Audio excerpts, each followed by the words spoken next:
Hello there you guys, welcome to one of my videos.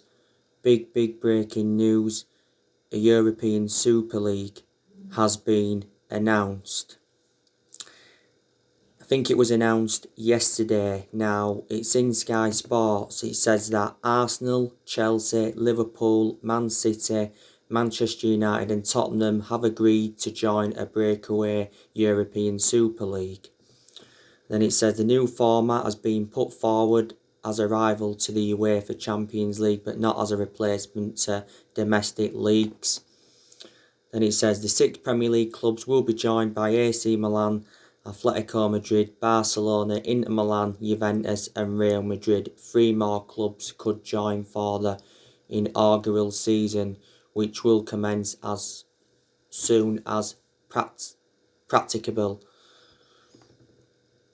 And it says a statement read 12 of Europe's leading football clubs of today come together to announce they have agreed to establish a new midweek competition, the Super League, governed by its founding clubs, AC Milan,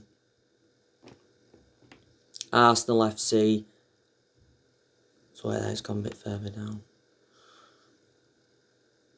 AC Milan, Arsenal FC, Atletico Madrid, Chelsea, Barcelona, Inter Milan, Juventus, Liverpool, Man City, Manchester United, Real Madrid and Tottenham have all joined as founding clubs.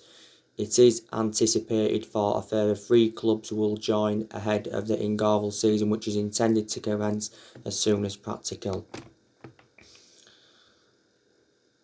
Going forward, the founding clubs look forward to holding discussions with UEFA and FIFA to work together in partnership to deliver the best outcomes for the new league and for football as a whole. The formation of the Super League comes at a time when the global pandemic has accelerated the instability in the existing European football economic model.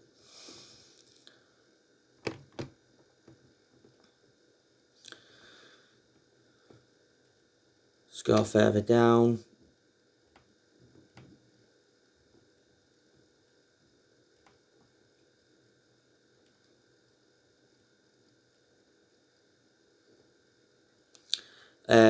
This is from Boris Johnson. He's tweeted that the breakaway league would be very damaging for football. You know, Labour Party leader Keir Starmer has said it risks shutting the door on fans for good.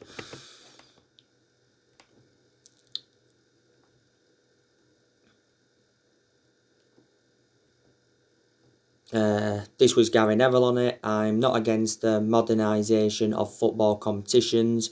We have the Premier League, we have the Champions League, but to bring forward proposals in the midst of COVID, in the midst of the economic crisis that exists for all clubs is an absolute scandal. United and the rest of the big 6 clubs that have signed up to it against the rest of the Premier League should be ashamed of themselves. European Super League are Arsenal in that. They have just drawn with Fulham, Manchester United joined with Burnley. I cannot concentrate on the game. To sign up to the Super League during the season is a joke. They should deduct points of all 6 of them. So there you go. Got to say, I think it's an absolute disgrace. I presume all Manchester United fans think it's a disgrace, and fans of obviously them other clubs who think it's a disgrace.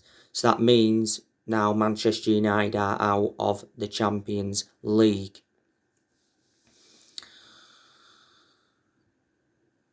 So I just wanted to give you the breaking news on that. I presume other United fans and fans of other club, would give you the breaking news. But anyway, as you all know, Manchester United did beat Burnley yesterday 3-1 at Old Trafford. It was goals from Mason Greenwood. He got a brace. And Edinson Cavani scored, came off the bench. And Burnley's goal came from Tarkowski. Weren't the best of performances by Manchester United, but all that matters is we got the win. We have won our last 5 games in a row and we've done the double over Burnley.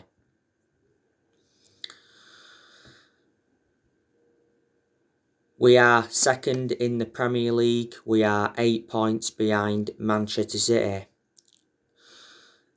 I think City are still going to win the league because we're too far behind them, but you never know. We are still in there with a shout. Solskjaer said prior to the game against Burnley, we'll never ever give up on the title. My perception on Solskjaer is that he has made progress as Manchester United manager. I've got to say he is our best manager since Ferguson. I can assure Solskjaer will be Manchester United manager in the summer transfer window, and he'll be Man United manager next season because we've already made it clear that Solskjaer will not be sacked even if we fail to win the Europa League this season. The Europa League is our only chance of winning any silverware this season. We've got a very good chance of winning it. We are into the Europa League semi-finals. That's 5 semi-finals under Ole Gunnar Solskjaer.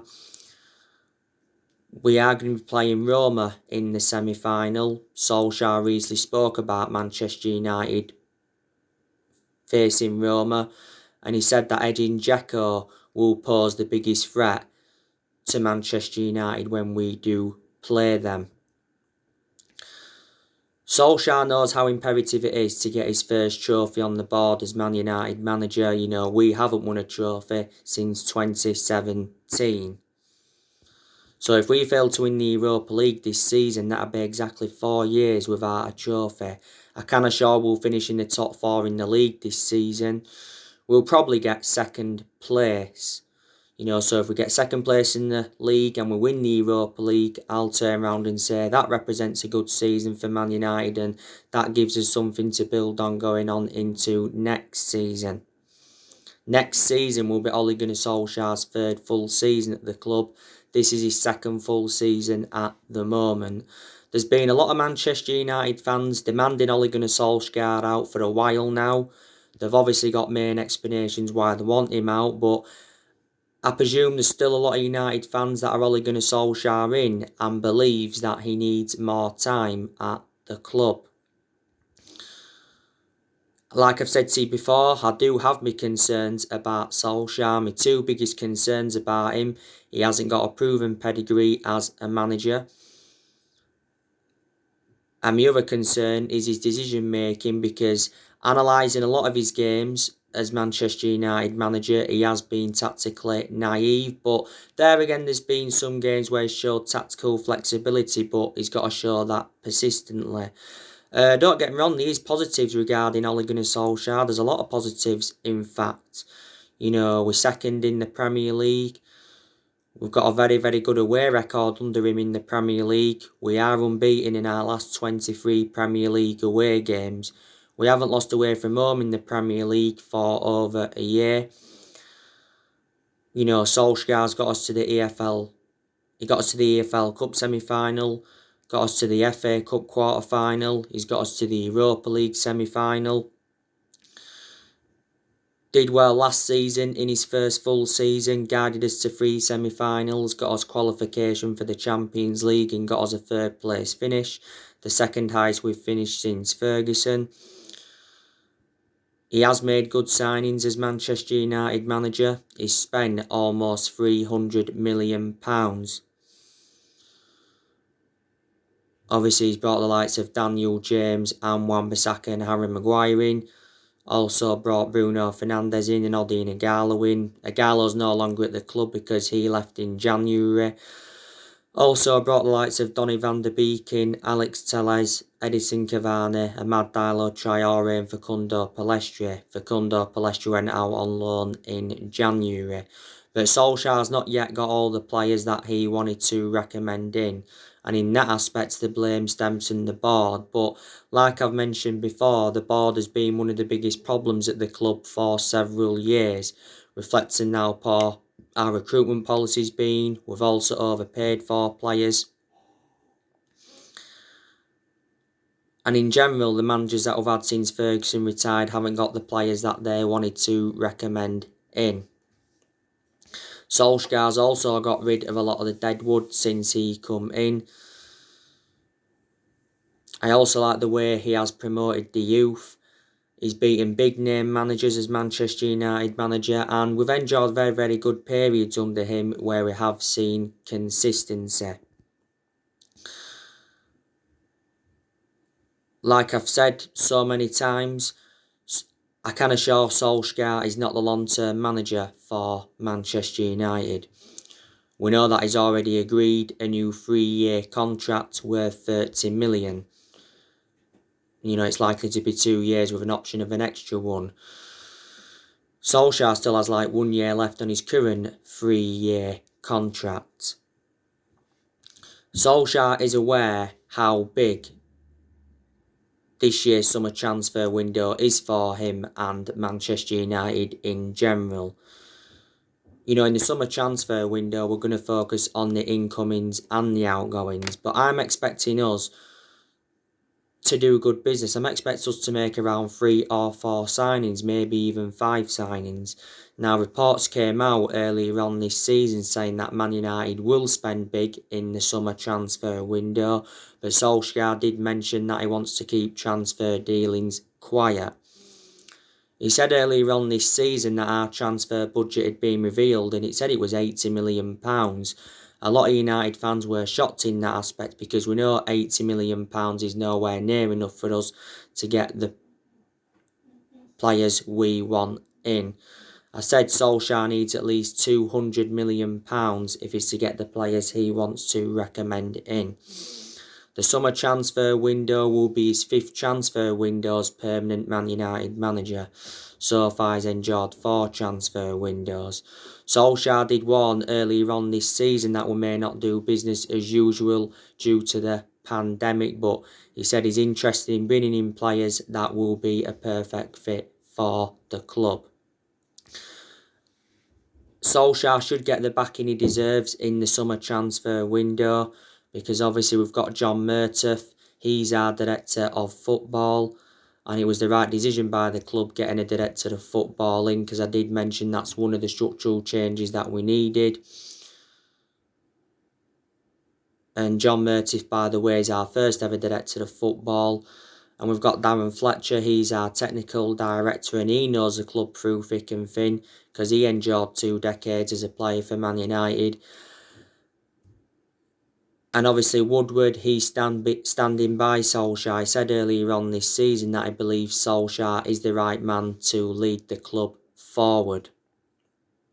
And Woodward's come out several times to show his support for Ole, even when we was enduring them really, really bad periods, because like I've mentioned before, our board have got a soft stance on Ole, with him being a legend of the club. But yeah, like I've said to you, there's a lot of players that Man United are looking at. You already know the news on Rafael Varane from Real Madrid. He said recently that Manchester United face competition for Rafael Varane because Christian Falk said that Chelsea have entered the race for him. So reflecting on that, Chelsea are looking to hijack our move.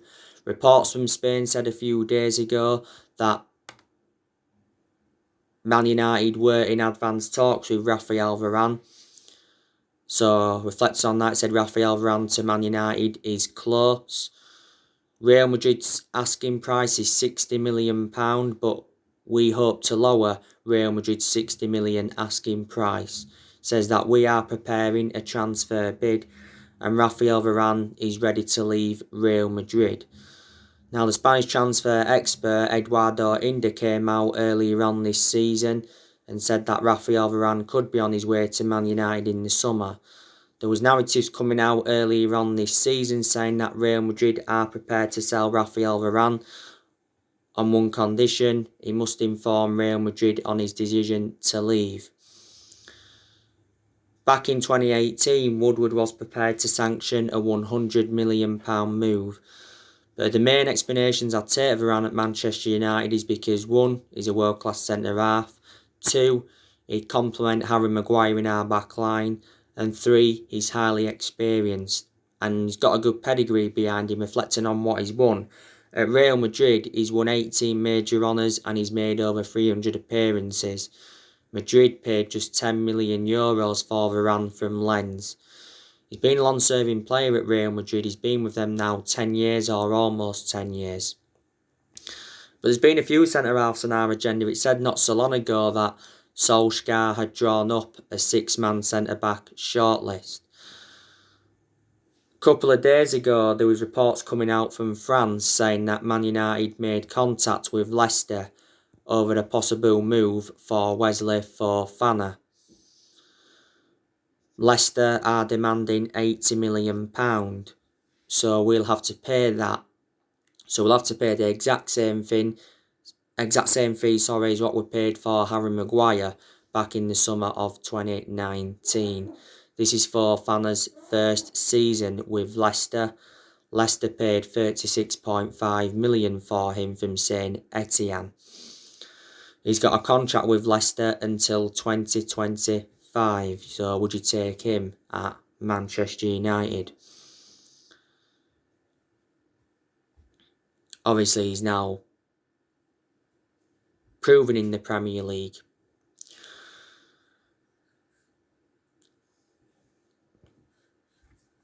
Now, obviously, you already know the news on Declan Rice from West Ham. Narratives are coming out not so long ago saying that Declan Rice is interested in joining Manchester United, and he asked Harry Maguire and Luke Shaw about life at Old Trafford. West Ham are demanding over £100 million. He's a good player, Declan Rice, but he's not worth £100 million. I reckon he's worth from between £50 to £60 million.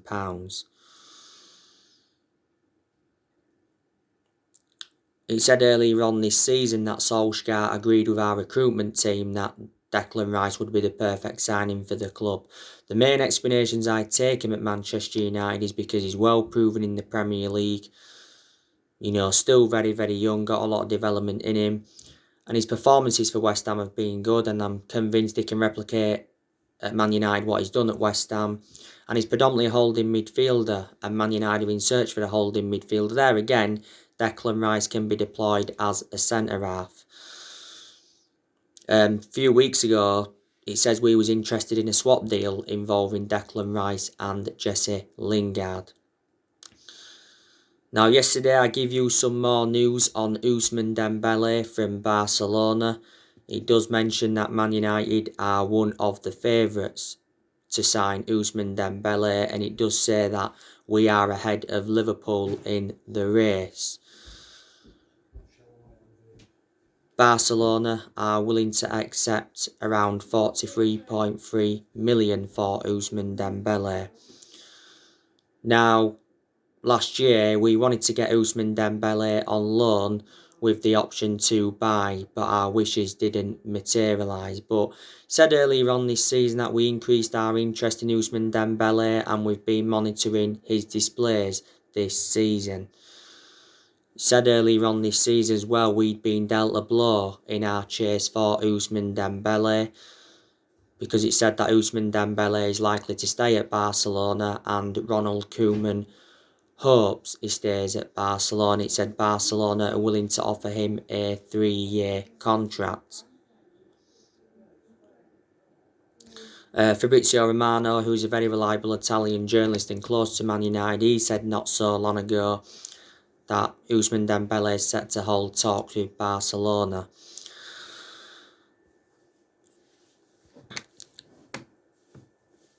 You know, Ousmane Dembele has been at Barcelona now quite a few years.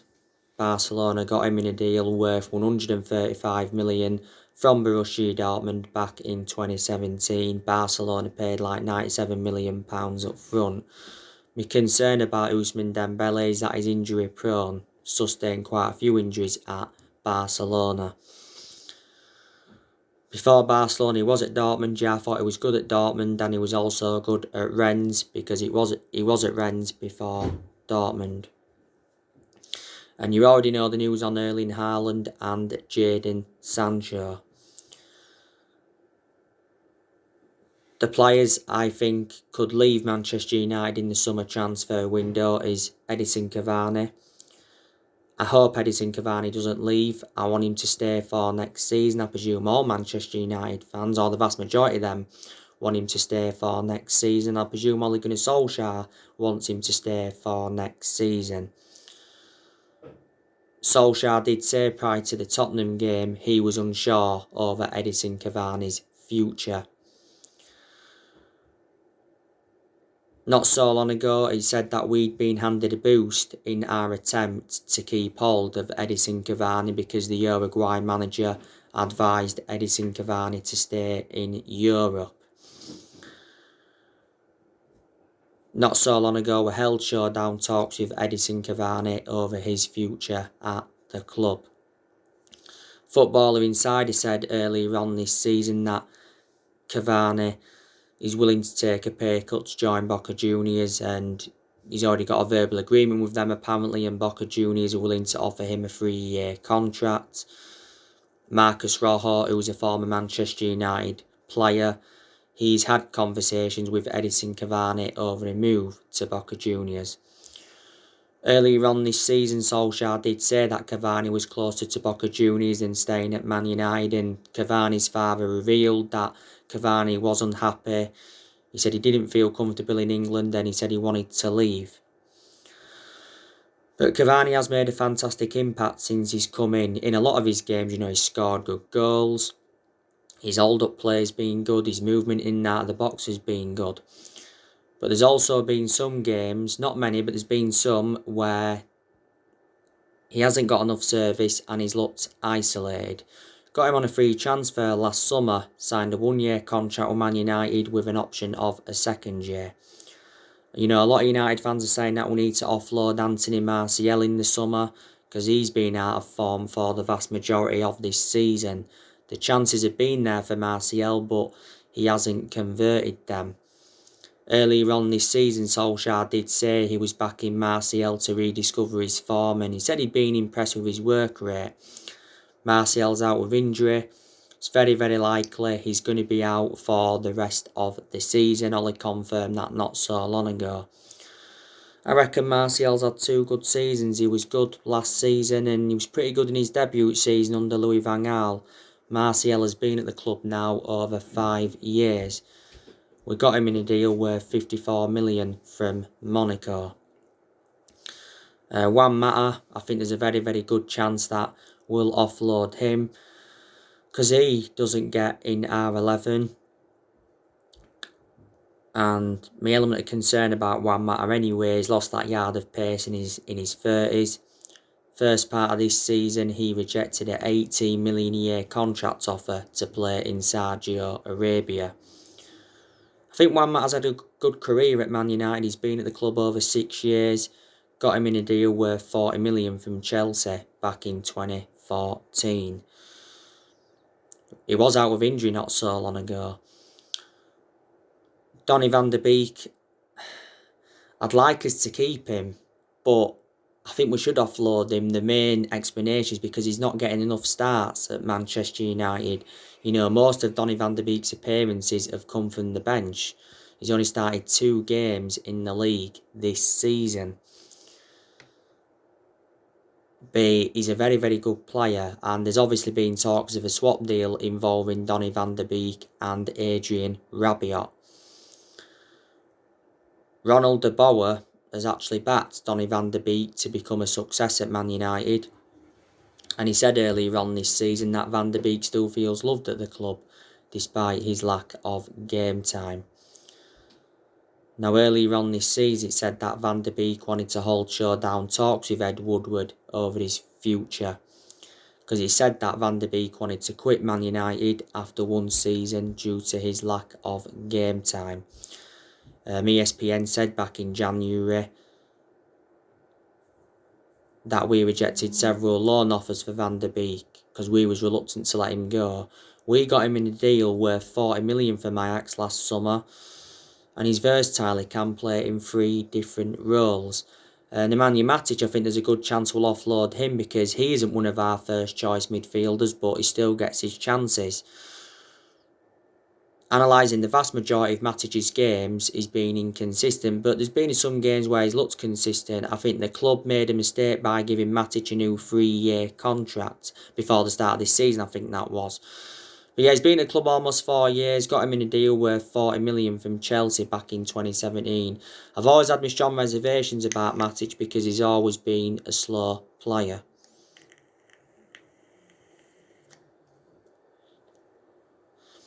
Paul Pogba, he could still leave Manchester United in the summer transfer window. There again, he could stay potentially past the summer.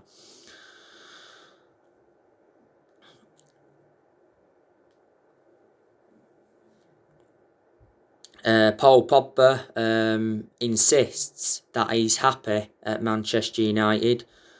And there was reports coming out yesterday saying that Paul Pogba was demanding £500,000 a week to sign a new contract. It's unlikely we'll be able to afford this, but if Paul Pogba was to sign this new contract and was to meet his demands, it'd take his overall earnings close to £800,000 a week, because on his current contract at the moment he's on 290 grand a week. Paul Pogba's under contract with the club till 2022 because earlier on this season we triggered that 1-year extension on his contract. Paul Pogba recently criticised Jose Mourinho in an exclusive interview with Sky. He says that Jose Mourinho went against the players, and he did mention that Ole Gunnar Solskjaer is different. So reflecting on that, Paul Pogba is 100% Ole Gunnar Solskjaer in, isn't he? But yeah, we've been getting the best out of Pogba in recent months. Put a very good performance out again yesterday against Burnley. Got the assist for Mason Greenwood's second goal. And he started in more of an advanced role. That's where we need to keep Pogba in that advanced role, because that's where he's more effective. I'm not too keen on him in a deeper role. Phil Jones, I'm expecting us to offload him because he doesn't get an R11 and he's always been inconsistent anyway, and he's been out of injury for like 14-15 months now. This is Phil Jones' 10th season at the club, so he has been a long servant. He's the only outfield player that's still here from the Ferguson era. Romero, I'm expecting us to offload him because he's like our third or fourth choice goalkeeper, and De Gea, he could still leave the club in the summer transfer window, and I'm expecting us to offload Diego Dalot permanently. He's out on loan with AC Milan at the moment.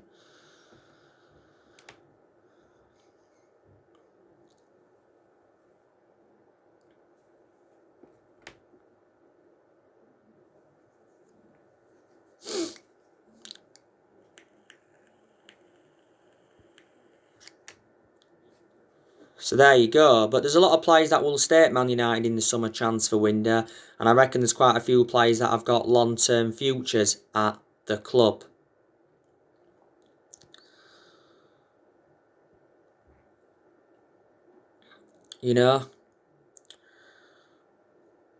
But Ole Gunnar Solskjaer, he is our fourth permanent manager since Ferguson.